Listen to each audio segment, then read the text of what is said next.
Today's dramatic reading video on Fiction Fridays will be a double feature of short but simple PokePastas, or at least ones that seem simple up front.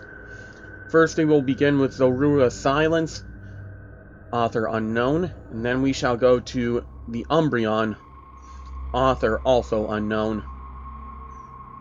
So, I hope you sit back, relax, and enjoy these PokePastas.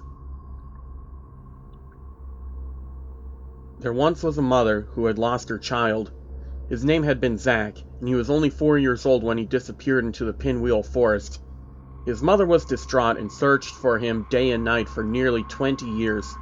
Her husband had left her, claiming he couldn't live with a woman stuck in the past. He told her that he missed Zack just as much as she did, but they both needed to move on.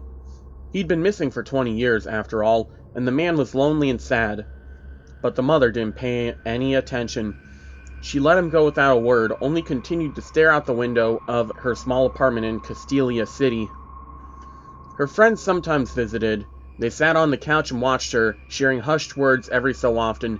Many times they tried to draw her away from the window, but she would simply look at them, eyes glazed and far away, and say, "No, I'll stay here. Zack will be coming soon, and I don't want to miss him." Worried and defeated, the mother's friends would leave, promising to visit again soon. Then one day, a tiny knock came at the door. The mother rose from her chair and went to answer it, fervently hoping it was her lost son, returned from his playing in Pinwheel Forest.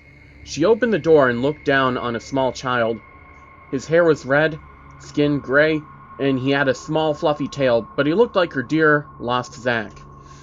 The mother snatched the boy up, crying and scolding and laughing all at once.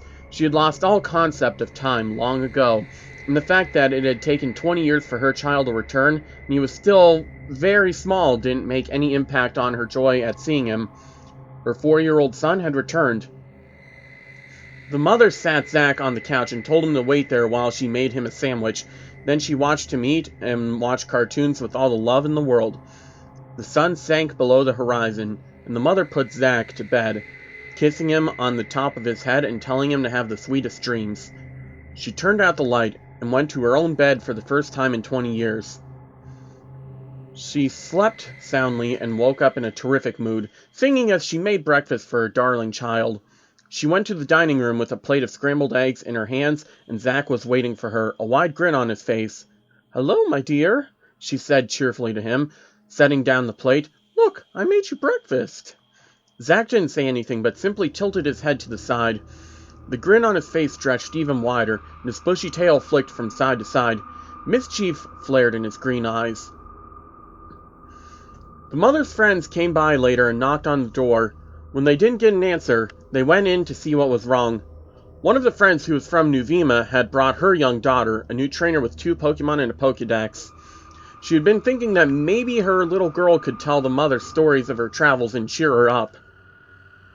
They searched the entire apartment, but only found a small fox-like Pokemon. It was gray, with red tufts of fur and green eyes. It smiled at them mischievously and yipped. Excited to see a new Pokemon, the young trainer knelt down in front of it and pulled her Pokedex out of her backpack. It buzzed, and an automatic voice began to speak. "Zorua. It changes into the forms of others to surprise them. Apparently, it often transforms into a silent child." I was just walking in the forest with Cindy, my trainer, when those mean people came. They were all in white, and they threw me in a van. Cindy looked confused and kept trying to figure out what was going on by asking those people, but they wouldn't tell her. I bit one of them, but then they put a needle in me. I don't know what it was, but then I began to feel sleepy. The last thing I saw was Cindy banging on the doors and shouting. I couldn't hear her, though. The people in white said something about Pokerus. What is that? Those people in white were crowding around me again. Why is this room all white? I just wanted to go home and run around in the woods with Cindy. One of them shoved me and I got mad. I flattened my ears, but they kept pricking me with sharp things and needles. I didn't like it, so I attacked the one with the needle to make him stop. It screamed, and then there was something red all over the room. I just used Dark Paws on him. He didn't need to shout like that. Why is everyone so scared of me? I just want to go home. They stopped feeding me yesterday. Maybe there will be something to eat in that little ceiling burrow up there. Yay, I made it!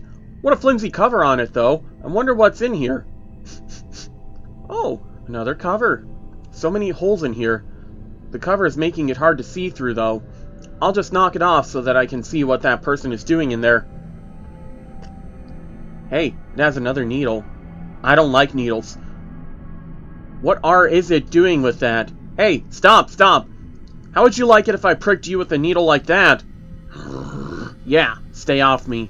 You deserve to have that red pouring out of you. They put the sting on me.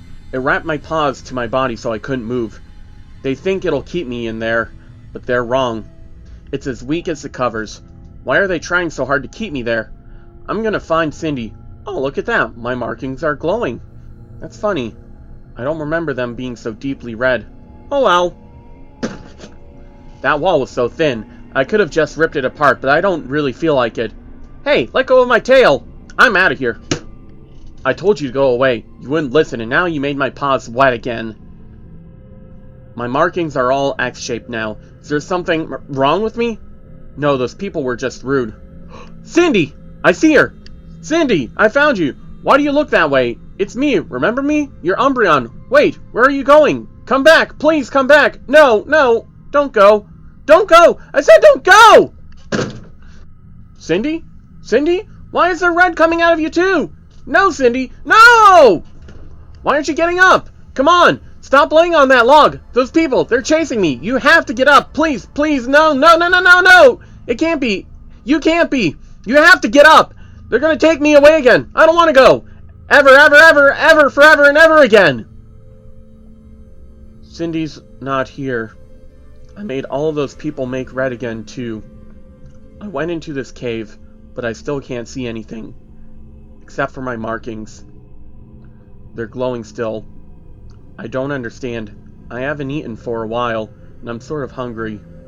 There's no food here. Or anything to drink. I think I'll just lie down for a bit. Maybe just for a little while. Or longer. I'm not sure.